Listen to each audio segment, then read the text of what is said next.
Hello दोस्तों, आप सभी का ही इस एपिसोड में स्वागत है। मैंने सच में बिल्कुल भी एक्सपेक्ट नहीं किया था कि आप सभी लोग इतनी तेजी से वीडियो पे लाइक करेंगे। लेकिन जो सबसे बड़े चैलेंज की बात यह है कि क्या आज की तारीख में मैं 10 वीडियो डाल पाऊंगा या नहीं। चलो देखते हैं। इस एपिसोड की शुरुआत में जिंग ताइजू जो होता है ये कहता है कि क्या मेरी और जियांग क्विंग की मैरिज। वैसे मेरे डैड ने एक बार जिक्र तो किया था कि वास्तव में ऐसी कोई चीज तो थी। तो इस चीज को सुन के सीनियर लू भी चौंक जाते हैं और कहते हैं कि क्या ये तो वाकई में चौंका देने वाली बात है। लेकिन अगर तुम इस तरीके से ये चीज करते हो तो कहीं तुम्हारी जो बातचीत है वो खराब ना हो जाए। तो इस पर जिंग ताइजू कहता है कि अगर वो मुझे अच्छे से याद कर लेती है तो ये काफी अच्छी बात होगी। तो सीनियर लू भी कहते हैं कि ऐसा दुस्सा सिर्फ तुम जैसा ही कोई स्कूल फुल बंदा कर सकता है। और फिर हमें रिंग स्क्वायर का सीन दिखाया जाता है जहाँ पे एक लिबादे में बंदा भटकता हुआ आ जाता है और सोचता है कि आखिर मुझे ही ये काम करने को क्यों दिया और आखिर मुझे किसके पास जाना चाहिए। और तभी इसे कोई बंदा मिल जाता है तो ये डिसाइड करता है कि ये जाके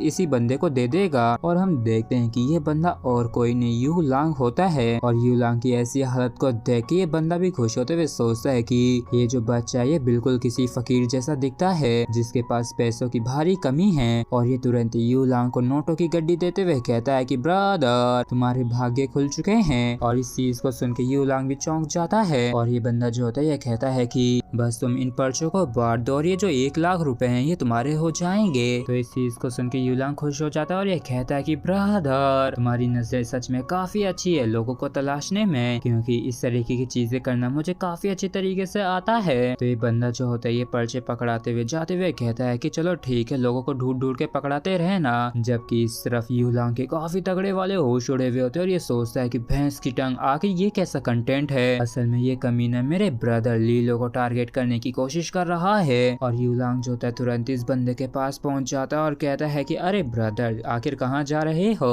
तो यू लांग को अपने पास देखे ये बंदा भी चौंक जाता है और ये कहता है कि आखिर तुम क्या करना चाहते हो। तो इस पर यू लांग जो होता है ये कहता है कि क्या मैं इस काम को पूरी तरीके से अपने जिम्मे ले सकता हूँ और मैं तुमसे वादा करता हूँ कि मैं सारी चीजें अच्छी तरीके से अरेंज कर दूंगा। तो ये बंदा भी चौंकते हुए कहता है कि तुम तो सच में काफी लालची हो। और चलो सबसे पहले ये देखते हैं कि आखिर तुम इसे कैसे हैंडल करते हो। तो इस पर यू लांग जो होता है ये कहता है कि ठीक है मैं समझ गया हूँ और अब कोई बात कहने की जरूरत नहीं है और मैं इस सारे काम का 50% तुम्हें देने के लिए तैयार हूँ और इसके बदले में मैं तुम्हारे इस डर्टी काम को भी कर दूंगा। तो ये बंदा जो होता है ये कहता है कि भैंस की टांग तुम ये काम इस तरीके से भी कर सकते हो तो ठीक है डील डन होती है, लेकिन तुम्हारे लिए बेहतर यही होगा कि तुम अच्छी तरीके से काम करो। तो इस पर यू लांग भी कहता है कि हाँ बिल्कुल तुम निश्चित रहो। और जैसे ये बंदा और यू लांग अलग अलग होते हैं तो यू लांग जो होता है अपना असली रंग दिखाते हुए ईविल तरीके से अपना पेन बाहर निकाल लेता है और कहता है कि तुम कमीने नीच लोग, तुम लोगों की किस्मत सच में फूट गई है। जो तुम लोगों का सामना तुम्हारे दादाजी यू लांग से हो गया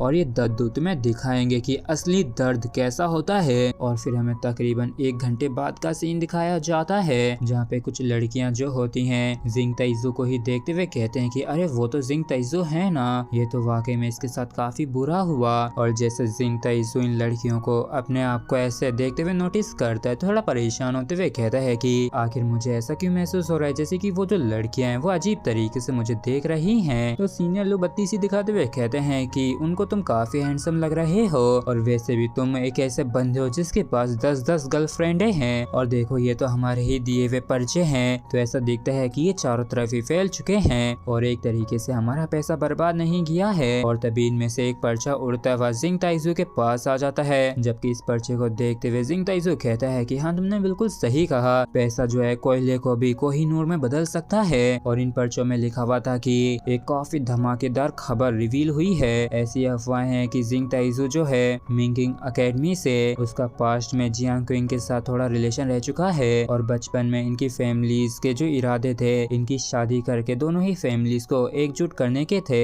हालांकि ये जो शादी के प्रस्ताव का लेटर था ये फेल हो गया और ऐसा कहा जाता है कि ऐसा इसलिए हुआ क्योंकि ली फैमिली जो है उनको पता चल गया था कि जिंग ताइजू की जो किडनीज है वो हमेशा से ही काफी कमजोर रही हैं। और इस पर्चे को पढ़ के जिंग ताइजू की बोलती बंद हो गई होती है। और जब जिंग ताइजू इन सारी चीजों को लेके हैरान था तब इस मौके का फायदा उठा के यू लांग जो होता है ये बेस में निकल लेता है जहाँ पे लीलो जो होता है ये कहता है कि यू लांग मैं सच में तुम्हारा शुक्रगुजार हूँ और इस बारी तुमने सच में काफी ज्यादा बढ़िया काम किया है। है। तो इस पर यूलांग जो होता है ये कहता है कि अरे ये तो कुछ भी नहीं, वैसे भी उसकी हिम्मत हुई थी हमारी जियांग क्विंग के ऊपर गंदी नजर डालने की, तो हमें तो उसको ठिकाने लगाना ही था। तो इस पर लीलो जो होता है ये कहता है कि आखिर कोई हमें बिन वजह ही नाराज क्यों करेगा, वो जहाँ तक है शायद एक इडियट ही होगा। और तभी यहाँ पे जिंग ताइजू आ जाता है और ये कहता है कि ऐसा दिखता है कि इन पर्चों को बंटवाने वाला वास्तव में तुम्हारे ही लोग थे। और ये आगे भी काफी कुछ बोलने वाला था, लेकिन तभी अचानक से काफी हैरानी के साथ अपनी जगह पे चुपचाप खड़ा का खड़ा रह जाता है। और इस चीज को देख के सीनियर लोग भी चौंक जाते हैं और सोचते हैं कि जिंग ताइजू आखिर तुम्हारी एक्सप्लेनेशन को क्या हुआ, तुम तो काफी कुछ बोलने वाले थे ना। जबकि सब जिंग ताइजू की नजर जियांग क्विंग के ऊपर से हट ही नहीं रही होती और ये सोचता है कि क्या यही जियांग क्विंग है, और अभी तक जिन भी लड़कियों से मैं मिला हूँ उन सभी में सबसे ज्यादा अमेजिंग लड़की है। और अब कोई हैरानी नहीं हो रही है कि वो घुसड़ बुढ़ा हमेशा ही इस बात को लेके चिल्लाता रहता था कि मेरी शादी इस फैमिली के साथ अरेंज होनी चाहिए। डैड मुझे माफ कर देना, मैं जो आपको अच्छे से नहीं समझा।